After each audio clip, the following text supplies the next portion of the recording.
Okay, let's dive right into this explainer. I'm speaking directly to you, the concerned parents out there, trying to help your child navigate the intense, and let's face it, overwhelming pressure of exam season. We all know how stressful this time of year can be, right? You watch them sitting at their desks for hours, clutching a cup of coffee, staring at screens, occasionally pretending they aren't texting under the desk, and you just want to help them succeed without completely burning out. Well, today we're moving way past the old, tired advice of simply studying harder. Instead, we're looking at a fascinating academic thesis that integrates modern nutritional neuroscience with ancient Indian practices. Our goal? To help you optimize the actual neurobiological quality of your child's brain. We're going to build a highly actionable study guide focused on the foods, habits, and movements that really set them up for success. Here is our roadmap for today's explainer, designed to give you an evidence-based guide to naturally boost your child's cognitive performance. We'll be covering 1. The science of student memory. 2. Brain-boosting snacks and tonics. 3. Yoga for focus and calm. 4. The power of pranayama. And finally, 5. The ideal student daily routine. Now, this quote right here completely shatters the myth of grind culture. We so often praise students for pulling all-nighters, but we absolutely have to realize that sacrificing sleep for more study hours is literally destroying their brain's ability to consolidate memory. See, when your child sleeps, their hippocampus is actually replaying the day's experiences, moving everything they just learned into long-term storage. This landmark study by Van Dongen showed that getting less than 6 hours of sleep impairs cognitive function to the same degree as being legally drunk. I mean, you wouldn't send your kid into an exam legally drunk, would you? Of course not. The connection between quality sleep and effective memory consolidation is just absolute. All right, moving into Section 1, the science of student memory, building the foundation. If you remember just one scientific term from this entire explainer, make it BDNF. Researchers actually call this stuff miracle grow for the brain. Whenever your child learns a new math equation or memorizes a historical date, their brain forms a synaptic connection. BDNF is the master protein that cements that connection, promoting the growth of new neurons and making long-term memory formation possible. It's like the glue holding their hard work together. If we can naturally upregulate this protein through the right foods and habits, we act as an incredible support system for their learning, and we actively protect their hippocampus from the toxic effects of exam stress. Let's move on to Section 2, brain-boosting snacks and tonics, fueling the brain. So, how do we actually get more of that BDNF? Well, it's all about the premium fuel. You can start swapping out processed study snacks for these heavy hitters right now. Walnuts and flax seeds, packed with omega-3 fatty acids, which directly upregulate that BDNF protein we just talked about. Or if they need a study treat, give them dark chocolate, at least 70% cacao. It contains flavonols that actively increase cerebral blood flow, actually improving working memory within just 2 hours of eating it.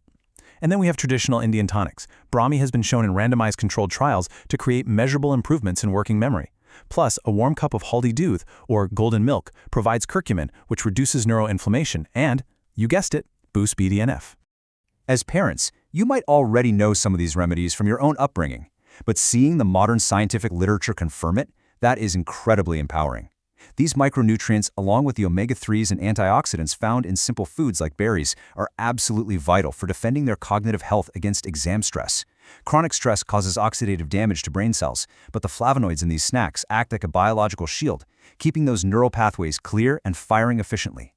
Shifting gears now to Section 3, Yoga for Focus and Calm, Managing Exam Stress. Notice the stark contrast here. Because let's be honest, all the brain fuel in the world won't help if your child is paralyzed by anxiety.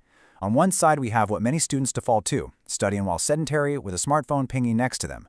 The research tells us that the mere presence of a smartphone on a desk, even if it's face down, literally drops working memory capacity by 10%. Actually, it's worse than that because it also spikes their stress hormone, cortisol. Conversely, simply getting them away from their screens and incorporating active yoga completely resets their nervous system. Consistent yoga practice produces measurable increases in alpha brainwaves, shifting them from a state of scattered panic to a state of calm, highly focused awareness. You can easily encourage them to use these rapid physical interventions throughout their study day.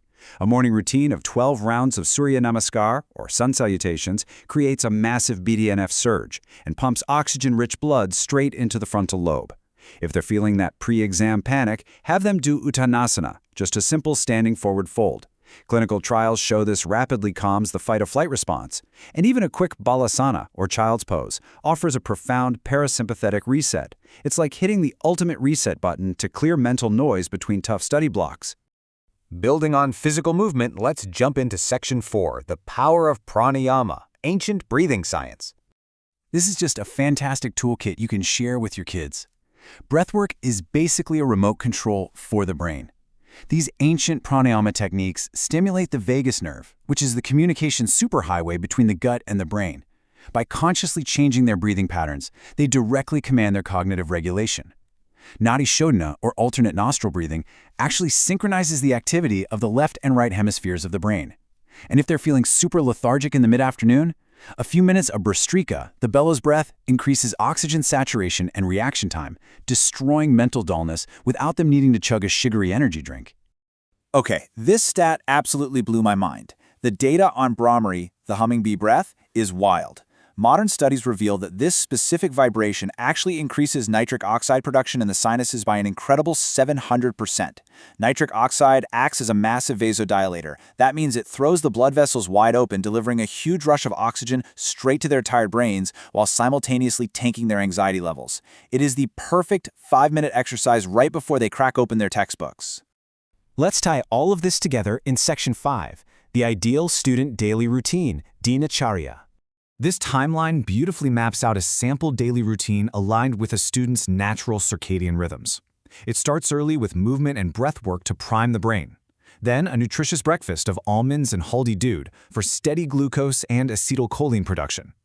The heaviest, hardest study blocks are scheduled in the morning to utilize their peak natural cortisol windows.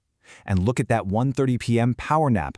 NASA actually did studies showing a 20-minute nap increases afternoon alertness by 54% and directly aids in procedural memory.